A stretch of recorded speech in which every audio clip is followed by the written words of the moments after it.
basically, what's going on is postmodernism. Postmodernism says that there is no overarching absolutes anymore. There are no rules. And we might say how to reconnect the gospel to a godless culture. However, there is a God, but it's not the God of creation. And you're going to see that postmodernism does have a God. Even though postmodernism is supposed to be, there is no God, there certainly is one. We're returning, either you say we're returning to the Greek days or going further back to the days of Nebuchadnezzar where you had to worship the idol in order to get preferred. So we need to recognize the culture. These are the four main headings which are in your sheets, right? It's just that you won't see, I repeat, the subheadings. So apologies to those who are not English, and maybe I had to repeat it for that reason, that you grasp that point, because I know what it's like when you're hearing something not in your language or your native language, and you lose a bit of what's said because you're still, as it were, translating in your mind. So we're just going to talk a little bit about the culture.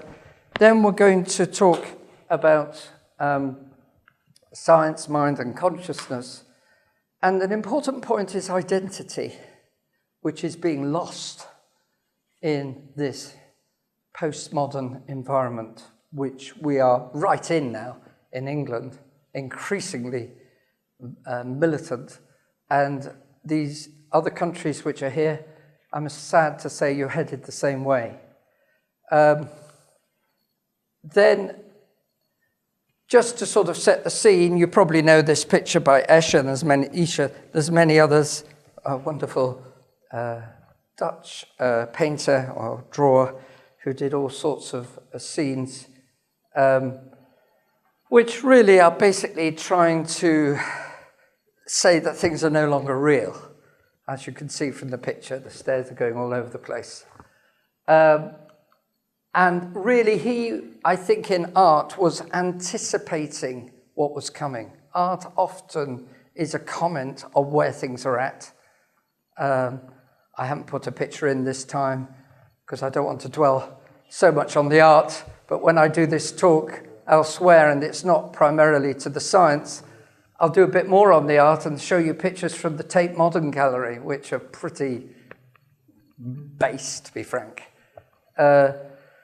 And here you can see the water is flowing in a most ridiculous direction if you work it out from that picture. It's clever, but it's really a comment on that which was coming, which was an attempt to break out of realism.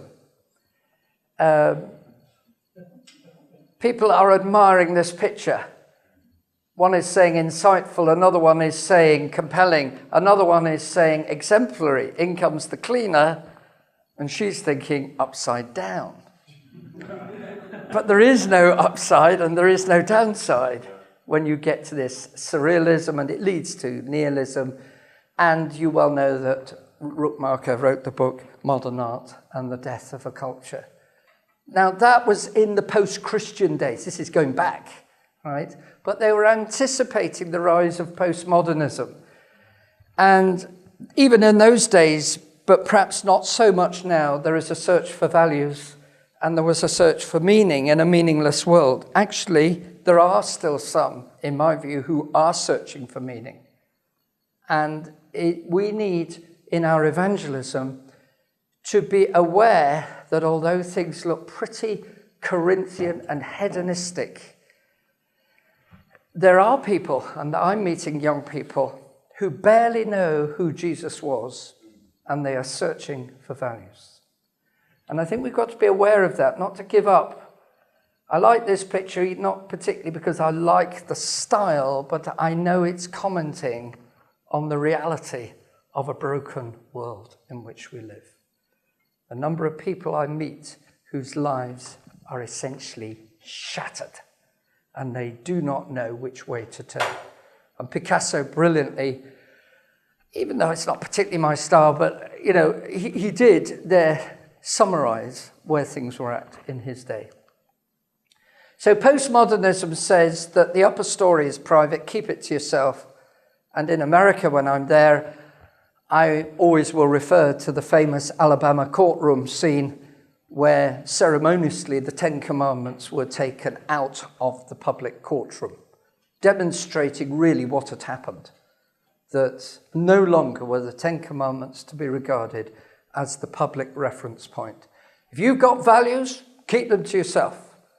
And of course that leads to the homosexual lobby in particular militantly seeking to get rid of any hint of Christianity in the public scene. But it isn't just that lobby, I might add, because we must be careful not to lump everybody in the same boat. All people will have some sort of view of life, but obviously some are very militant indeed, and the humanists are exceedingly militant. One of my friends who's in the audience, who's leader of a Christian group that we're connected with, received a letter which was publicly trying to attack Christianity being proclaimed on the coasts of our land. And it's really this postmodernism which has come in. So we deal with facts. If you have something in private, that's up to you. But that, they say, I'm not saying this, they are saying it's non-verifiable, it's non-rational. Public things deal with that which can be proved. And of course, in comes materialism, naturalism, and with it, full-blown evolutionary thinking. So these guys are saying there is no truth, and basically, if you have values, they are private. A book some years ago, this is not recent, but she's written other books since, but I found this very helpful, Total Truth by Nancy Pearcey, which is obviously flowing on from Schaeffer's thinking, because she's from the L'Abri Fellowship, which many of us deeply respect for Schaeffer's original comment on where society was going. I'm going to play you this because I think you need to hear this, because this guy is becoming more and more the one that everybody is sort of kowtowing to. In a sense, he's beginning to replace Dawkins. It's exactly the same view, but he is very, very militant. Evolution is unique amongst the sciences because it strikes people in the solar plexus of their faith directly. It strikes them in the idea that they're specially created by God, because evolution says you're not. It says that there's no special purpose for your life because it's a naturalistic philosophy. We have no more extrinsic purpose than a squirrel or an armadillo. And it says that morality does not come from God. It was an evolved phenomenon. And those are three things that are really hard for humans to accept, particularly if they've been brought up in a religious tradition. Notice I've put here, the godless culture does have an authority. And the authority is materialistic naturalism, which is really undergirding evolutionary ideas. The idea that for over billions of years, we've come from a pea soup to got to where we are now. And this is the summary of what he said. He says, evolution says you're not created by God. He says it's a naturalistic philosophy, so there is no special purpose. So values, right, do not come from anybody outside. Any sense of value's got to come from within. And of course, in particular, that impinges on morality. And of course, this is highly dangerous in terms of where he's going. By the way, I know some are of the conviction, and it's not for me to draw an argument on this at this moment. It's not the appropriate platform to do it, although we have done it in the scientific network. But some have said, well, God has used evolution. One of the reasons that I personally can't subscribe to that idea is because you end up putting God on the margins. And you end up saying, basically, God is irrelevant. And these guys know it. Then they're not going to worry about people thinking that. Let me look at this next quote. I'm just repeating the fact that evolution and atheistic humanism underpinning it is the one thing you're not allowed to challenge. So there is an idol. There is something which they are saying, this is the way we look at the world, right? So there is a worldview, right? Contrary to what you might have thought. The science has to actually have a base. But they're saying this is the storyline that we're going to follow. Now, this is the next thing that I want you to see. The reason why Jerry Coyne is important is that he's just about to bring out this book, Faith versus Fact. Right? That's coming out on June the 25th. I've already put an order in for my copy because I want to find out what the guys are saying. Right? So they are militant. And in case you're still not convinced that it's happening, this is what Richard Dawkins says about a preview of the copy. I once wrote that anybody who didn't believe in evolution must be stupid, insane, or ignorant. And I was then careful to add that ignorance is no crime. I should now update my statement. Anybody who doesn't believe in evolution is stupid, insane, or hasn't read Jerry Coyne. I defy any reasonable person to read this marvelous book and still take seriously the breathtaking inanity that is intelligent design theory or its country cousin, young earth creationism. So you see where this is going. They are actually attacking that which is clearly a Christian mindset expressed either in intelligent design or young earth creation thinking. Noticeably, they do not particularly want to go for those who are already, from their point of view, in their camp because they've just added God at the sidelines. And they're not worried about that. Whatever then happened to the nullius in verba, that means on the word of no one, motto of the Royal Society UK, you'll find that this is in the notes. So I am picking up bits which are in the notes. You'll see, but I haven't put numbers against them. That's the point. Right? So these things are there. Nullius in verba means, as I said, on the word of no one, which basically says on the authority of no particular person coming in dogmatically saying, this is the way that we're going to basically go in our science. No, we've got to go from an evidence-led position. That's really what the Royal Society said. The strange irony is that they have now broken their own rules. Because they've said, on no account must this philosophy of naturalism be challenged, which has become a religion.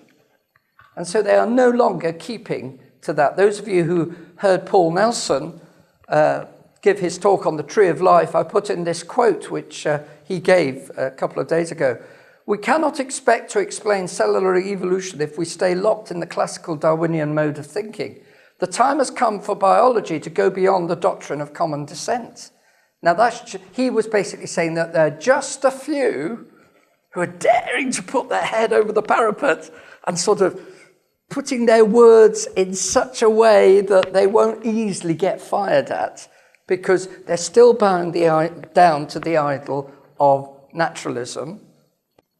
But some are deeply concerned that the theory, the neo-Darwinian synthesis, which says that everything progresses, in quotes, and goes up the tree of life by mutations and natural selection, that they're saying that that no longer actually works. If you came to Paul Nelson's talk, he talked about orphan genes, which actually do strongly indicate that there's something really big going wrong in that theory. So basically we have science done as a small subset of the physical world. And of course, the atheist is denying any possibility of a supernatural creation. And this famous quote from years ago wasn't a famous person, but the quote's quite famous from a chap called Watson in 1929, hasn't really gone away. Because he said way back, the theory of evolution is a theory universally accepted, not because it can be proved by logically coherent evidence to be true, but because the only alternative, special creation, is clearly incredible. And that, of course, is a religious statement. Now, they were a bit more honest in their day, which is why I have to go way back to 1929 to pick it up. A few other people since have said that. Richard Levantin famously in the 1990s said, you cannot allow a divine foot in the door. New York Times had that article. But there's been very few other people since who have actually admitted that. So what's really happened is that there's a redefinition of science. You see, when one's looking at building aeroplanes, building rockets, doing the sorts of things that I've been concerned with, aerodynamics, I've got to get things right if I'm going to actually be involved, as I was in designing the Tornado in years gone by. I was involved in the aerodynamic testing of that, and I got to get it right. If I get it wrong, the aircraft's going to fall out of the sky. Not that I was high up at that time and leading a whole team, but I was doing some of the tests. I was helping with them. I had to be faithful in recording what I observed. These things no longer go up in the sky, but that's essentially epitomizing engineering science. Now, that is done on the basis of methodological naturalism. Just observe these terms here. They are important. This is the way we do science. When I go into the laboratory, though I've retired from doing it full time now, but I don't immediately go to my Bible for everything. The Bible gives me the framework for doing science, but it doesn't tell me the next detail in my particular problem in solving nonlinear second-order differential equations. It doesn't tell me the solution to Schrödinger's wave equation with that wonderful term on the right-hand side, which gives us some incredible physics. But it gives me a framework to understand that science can be done, and I expect that when I observe something, it's going to obey a law, right? So there's nothing wrong, really, in methodological naturalism. What goes wrong is when it becomes ontological naturalism, when all scientific understanding of evidence is to be explained only in the context of natural causes. That's scientism, basically, which is what some of us were hearing in the morning.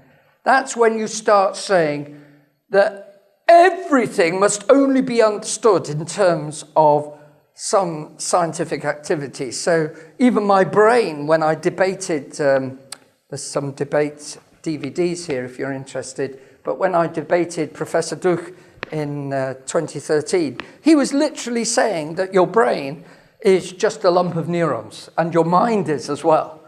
We had a great debate about that, and you can have a look to see whether you think I won or lost. But I don't mind doing it. I love doing debates, because the atheist actually is like an emperor with no clothes when it comes to these issues. He hasn't got a basis for even rationality, as you'll see in a moment. So atheism is there, and supernatural causes are not included here, but it would be wrong to say that everything can only be understood in terms of naturalism, which is what the top line is saying. This is the methodology of scientific inquiry, but to say nothing but naturalism, which is scientism, right, worshipping science, that is wrong.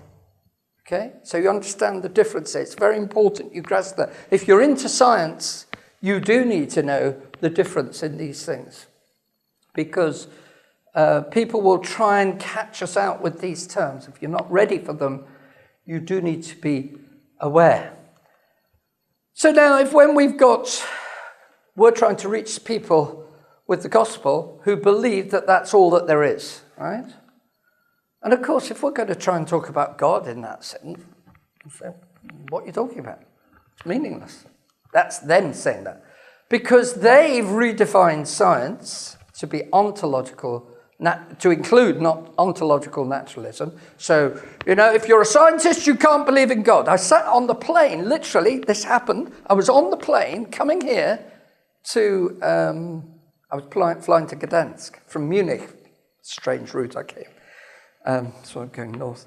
And I was on this plane, sat next to this lady, and I bumped her as I got into my seat, which I was a bit embarrassed about.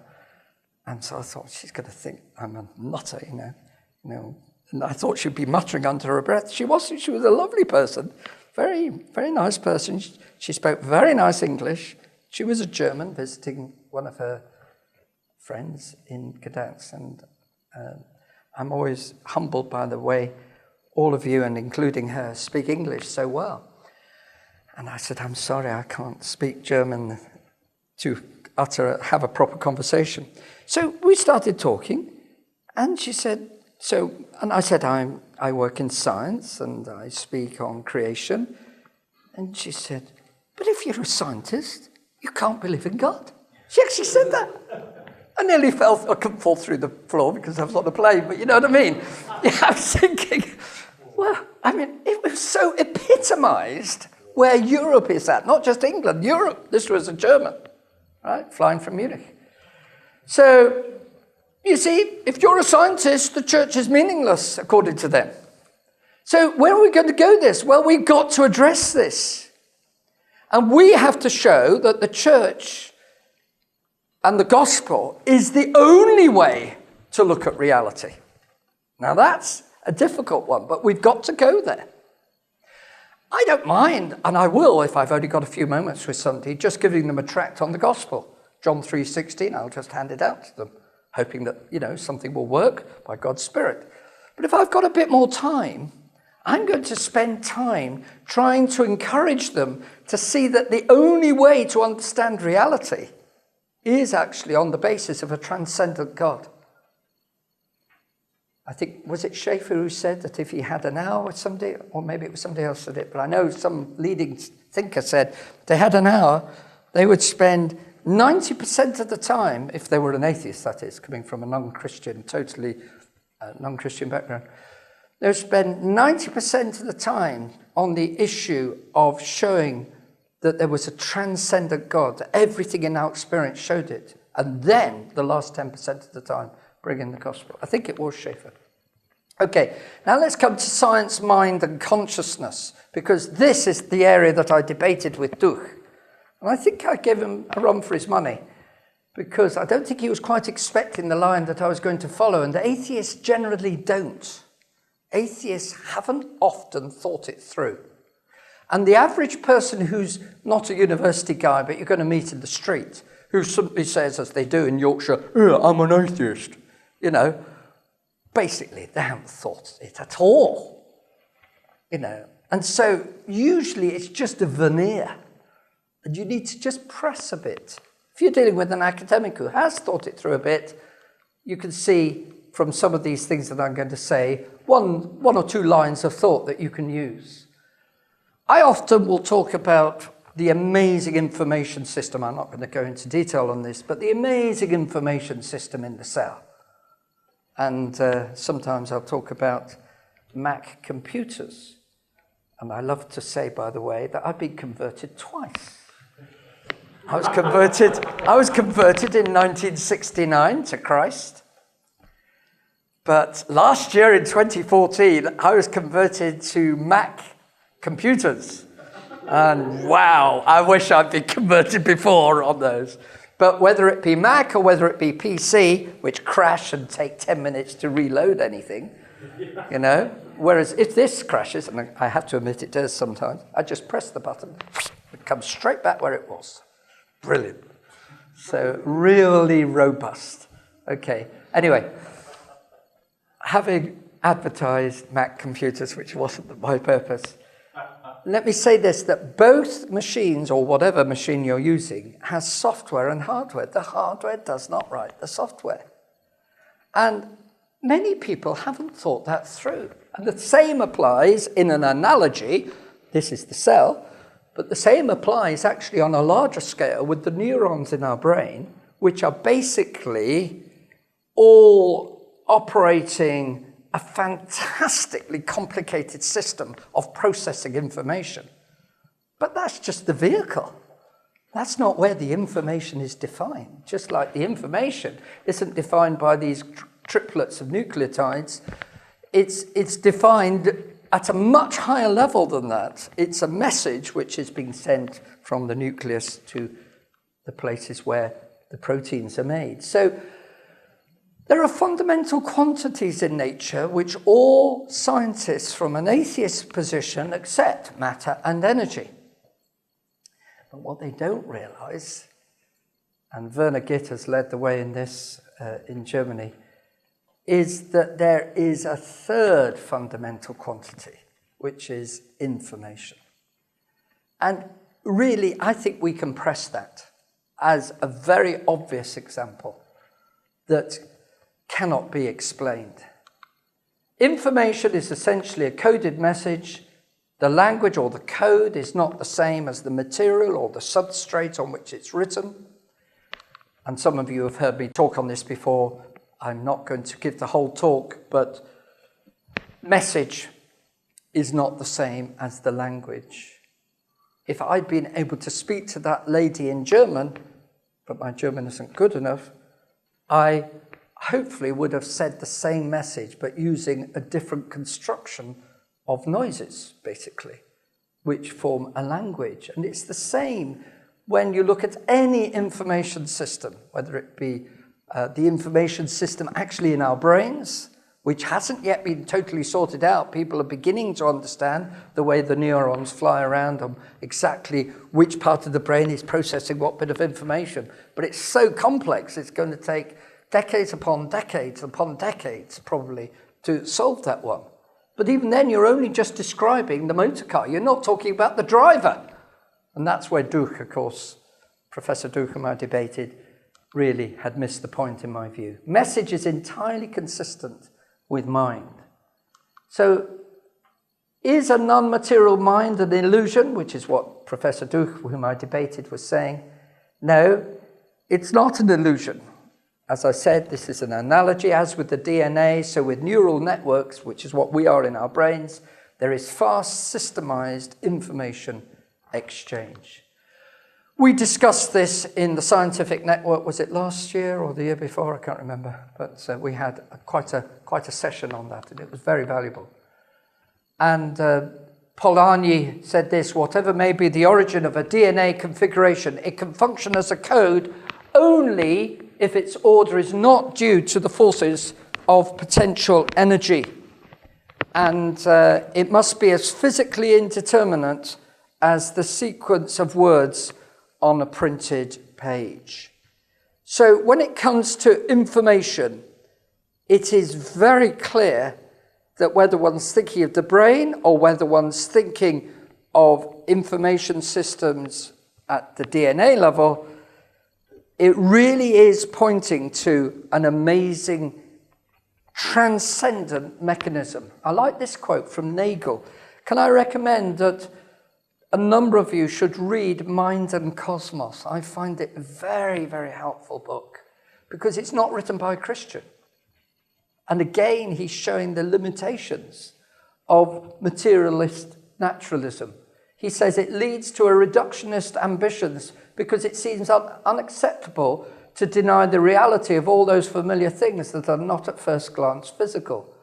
But if no plausible reduction is available, and if denying reality to the mental continues to be unacceptable, that suggests that the original premise, materialist naturalism, is false and not just around the edges.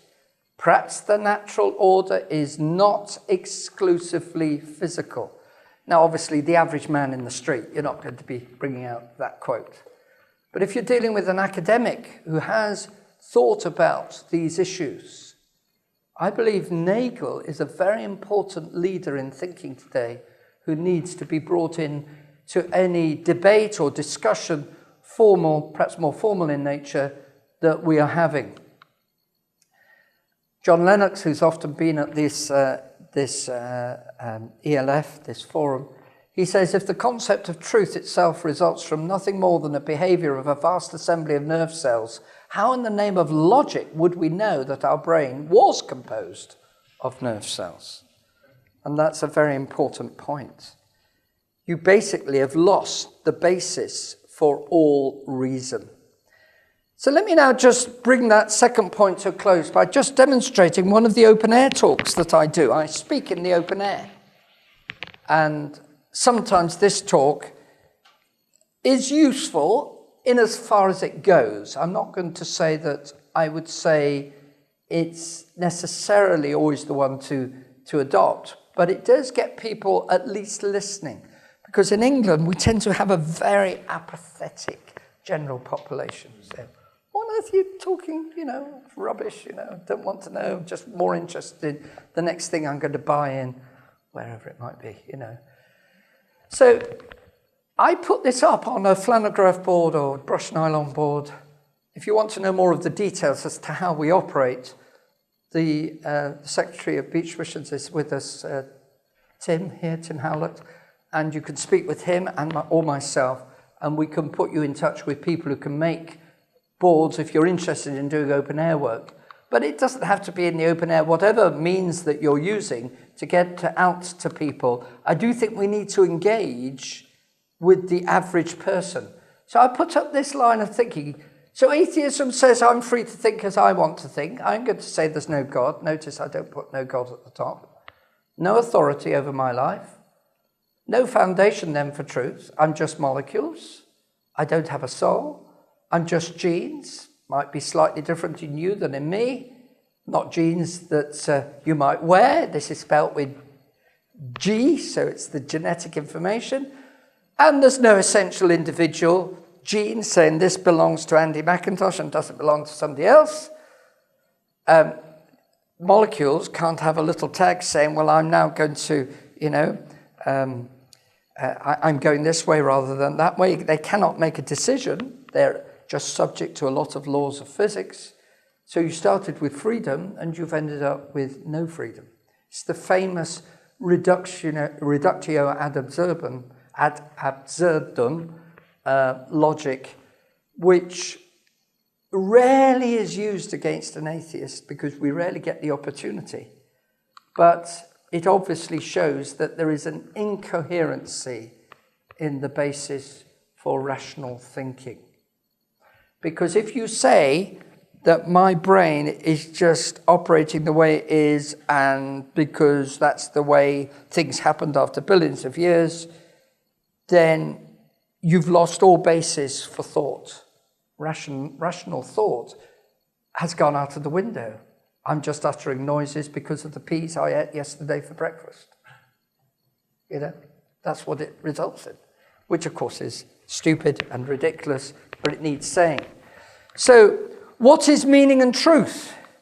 We have to drive people to see that the only way to understand truth is to consider the transcendental nature of man, which is evident when you consider rationality, not even yet thinking of the soul. But we have various pointers, whether it be the wonderful design, as I said, of software and hardware, which is again indicating mind.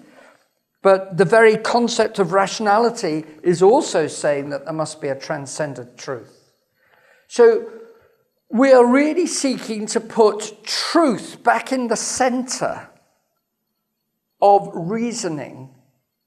We're seeking to put truth back in the center of the university. But may I say, at the moment, I'm getting there, as you can see, but at the moment it's like truth spelt with a small t. It's thinking of that there is truth, that there is absolute truth, and that it's transcendent. That's what the science, when we properly observe it, is telling us. Then I would say, well, consider this book that I have. Consider the scriptures, which clearly tell us that there is a God and that this God can be known. And if a person is going to follow me in this, and sometimes I do get people who are serious enough to follow this through, I would turn them to verses like Proverbs 1, verse 7, which says that the fear of the Lord is the beginning of knowledge. And Jesus himself said, I am the way, the truth, and the life. So there is a connection here between truth, small t, and truth, capital T. That actually truth is a person, which then begins to explain other things which we know are true in our experience. I'm speaking of the average person now, who may be now listening to me, who may be asking the question, who am I? And he's not particularly saying that in a scientific way. He's saying, well, am I just a bunch of molecules, 13.7 billion years old? And is life worth living? I might as well throw myself under a train or jump off a bridge. And there actually are many suicides in young people. And I suspect that some of the suicides are due to this sense of loss of identity. Who am I? Because if I am just a walking machine of neurons, there is no I, there's no me. Du, whom I keep on referring to, expressly refers to the ghost of the machine, trying to argue that there is no real person inside any one of us. Schaeffer, of course, knew this in his brilliant thinking years ago. If man is not made in the image of God, nothing then stands in the way of humanity. There is no good reason why mankind should be perceived as special. Human life is cheapened. We can see this in many of the major issues being debated in our society today. Abortion, infanticide, euthanasia, the increase of child abuse and violence of all kinds, pornography, etc. The routine torture of political prisoners in many parts of the world, the crime explosion and the random violence which surrounds us. And things are 10 times worse than when he wrote that in 1979. We actually have to admit that the Christian, or rather the atheist has to admit, I beg your pardon, that the Christian position is the only position really which gives transcendency with the connection to verifiable thinking. The reason I say Christianity is the only, because only Christianity has the verifiable logic of the resurrection of Christ, which is often where I go to when I'm speaking with someone. You see, there are other claims to transcendent reality. There are some, not a lot. But the only one which actually makes sense in dealing with a person, remember Jesus said, I am the truth, and which is verifiable historically only in terms of recent past, going back to Roman times, is Christ and the resurrection. The atheist needs to realize, as was recognized by John Gray in The Guardian recently, that their own leaders in the past, like Nietzsche, right, who basically made that famous statement, God is dead, and then after he died, someone wrote on a wall, Nietzsche is dead, God, you know. So he was famous for his saying, God is dead. But actually, people rarely refer to Nietzsche today, because Nietzsche, as John Gray commented in The Guardian, where he was speaking about what scares the new atheists, Nietzsche has been excluded from the mainstream of contemporary atheist thinking is because he exposed the problem atheism has with morality, which is where I'm going. Let me just say one other thing on this heading, though, just before I come to the last issue of morality.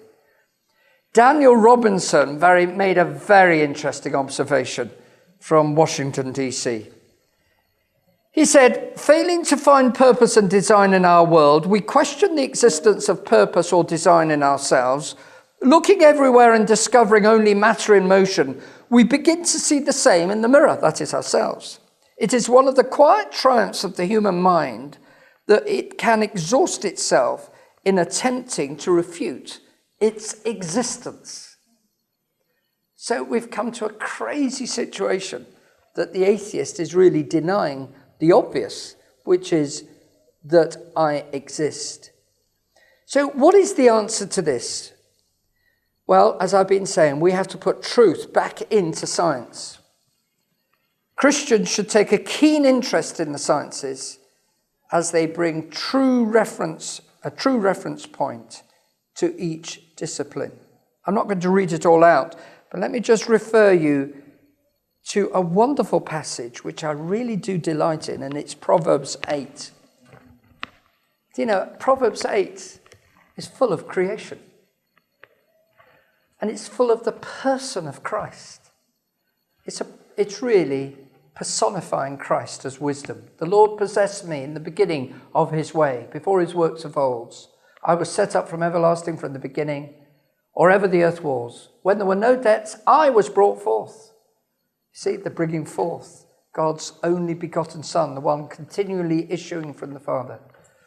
when there were no fountains abounding with water, and so on and so forth. And it speaks of the wonder of Christ. We have to put Christ back into the created order in our thinking. So what I'm arguing for is that all of us need to have a robust sense of how Christianity embraces science. It embraces the humanities. It embraces the arts. It gives a framework for the entire reality. And I think we need to graciously but firmly go on the offensive in these disciplines and not let anybody say that they can somehow do without God in their thinking. They can't. You have a number of verses here. John 1:3, all things were made by him, and without him was not anything made that was made.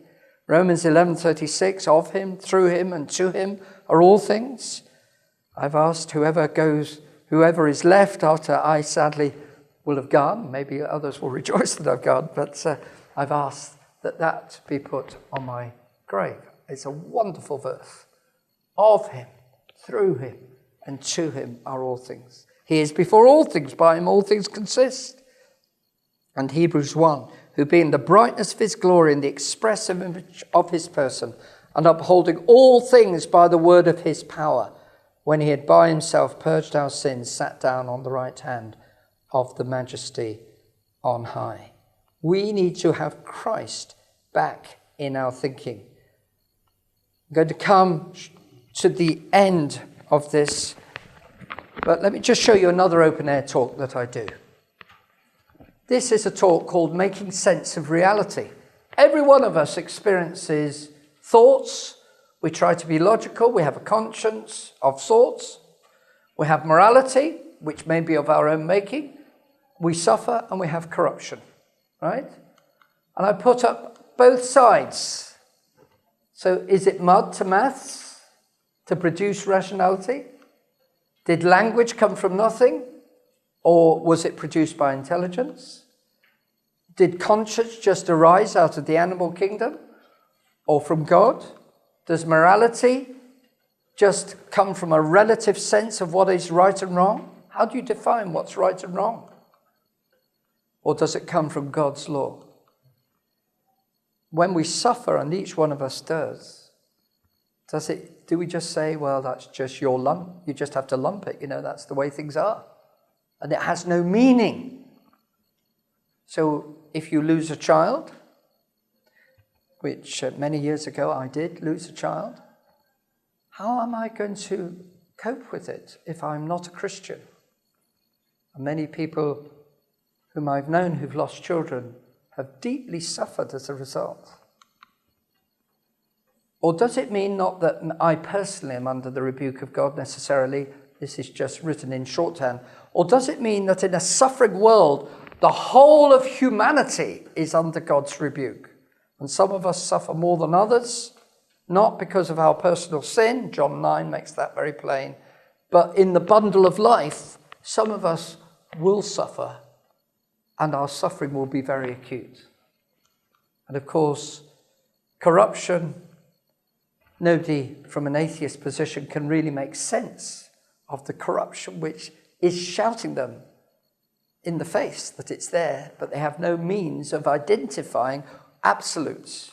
And of course, the Bible says it's due to the fall of man.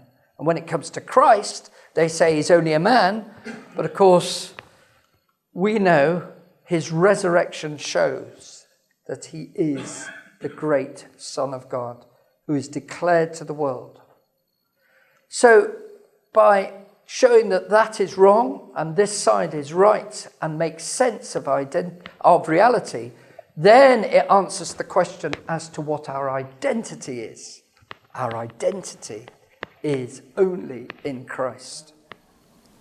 So my point is this: we need to actually have a robust answer.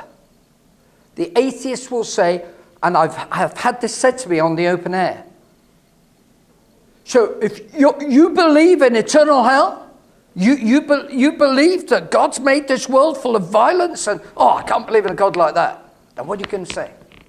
You've got to have an answer for that. Now this is where I say it impinges, and I say this with respect, on those who try to say, or who try to skirt round the fact that we must deal with death and the fall.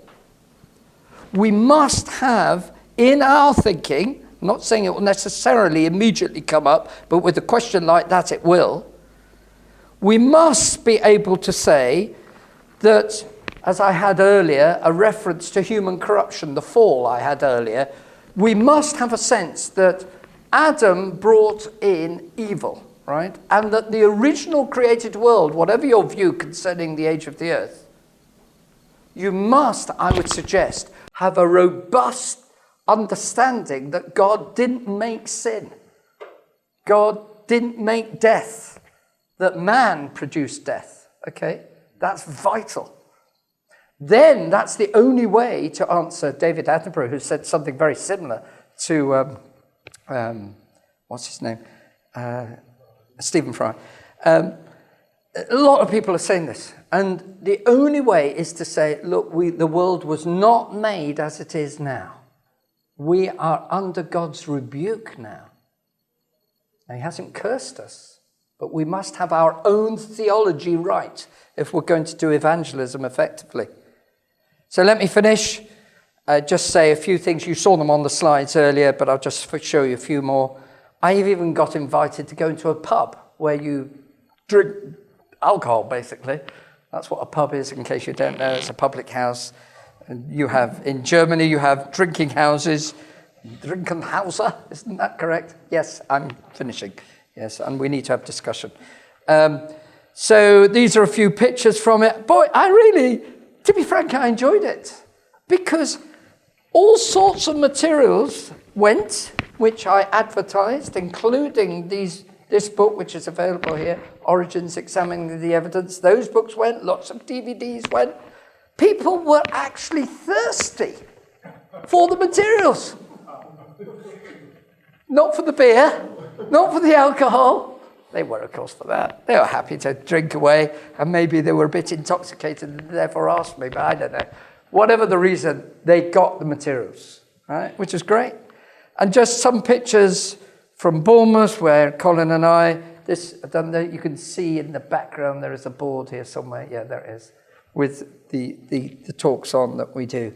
But this is not the only thing. As I say that I'm involved in, a number of you obviously were aware, as I constantly refer to this debate I did with Doug, and other things that go on, which were mentioned earlier, which I had in the rolling number of slides.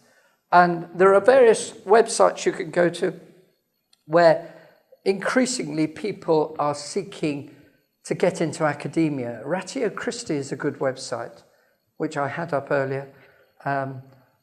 We have a Centre for Intelligent Design in England. We have Truth in Science and a number of other organisations. I did have, but I haven't got it on these slides, but I had it rolling, the Beach Mission website. If you want to know more about the open airs, it's all under the heading of Beach Missions.